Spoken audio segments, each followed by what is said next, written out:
Cricket কূটনীতিতে বাংলাদেশের কাছে শেষ পর্যন্ত হার মেনে নিল ভারত। আইসিসির সাথে আলোচনার পর বাংলাদেশ ক্রিকেট বোর্ড বিসিবি তাদের চূড়ান্ত অবস্থান জানিয়ে দিয়েছে। প্রশ্ন হচ্ছে, ভারত ঠিক কোন ব্যাপারে হার স্বীকার করে নিল বাংলাদেশের কাছে?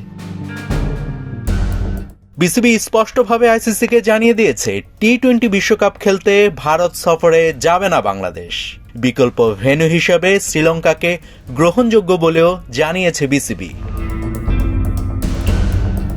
এর আগে বিভিন্ন মাধ্যমে দাবি উঠেছিল যে ভারতীয় প্রভাব ও ক্রিকেটীয় রাজনীতির কারণে বাংলাদেশকে জোরপূর্বক ভারতে খেলতে বাধ্য করা হতে পারে। বিসিবি এবং আইসিসির আলোচনায় বিষয়টি অমূলক প্রমাণিত হয়েছে। ক্রিকেটীয় সিদ্ধান্ত গ্রহণের ক্ষেত্রে নিরাপত্তা প্রোটোকল এবং সদস্য দেশের অংশগ্রহণের অধিকার অগ্রাধিকার পায় বলে আলোচনায় নিশ্চিত হয়।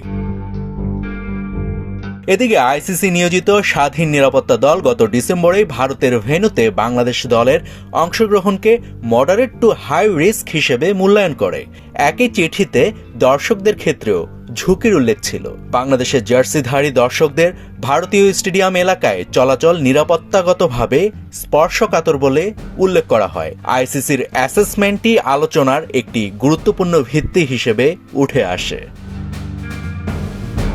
বাংলাদেশের অভ্যন্তরীণ গোয়েন্দা সংস্থাও ঠিক একই অবস্থাতে ভারত সফরের অনুমতি দেয়নি। কোনো সদস্য দেশের নিরাপত্তা সংস্থা আপত্তি জানালে আইসিসির পক্ষে ভ্রমণ বাধ্যতামূলক করার কোনো সুযোগ থাকে না। একই নজির এর আগে পাকিস্তানের ক্ষেত্রেও প্রয়োগ করা হয়েছিল। মেয়েদের ওয়ানডে বিশ্বকাপ ভারতে নয়, শ্রীলঙ্কায় অনুষ্ঠিত হয় সে সময়।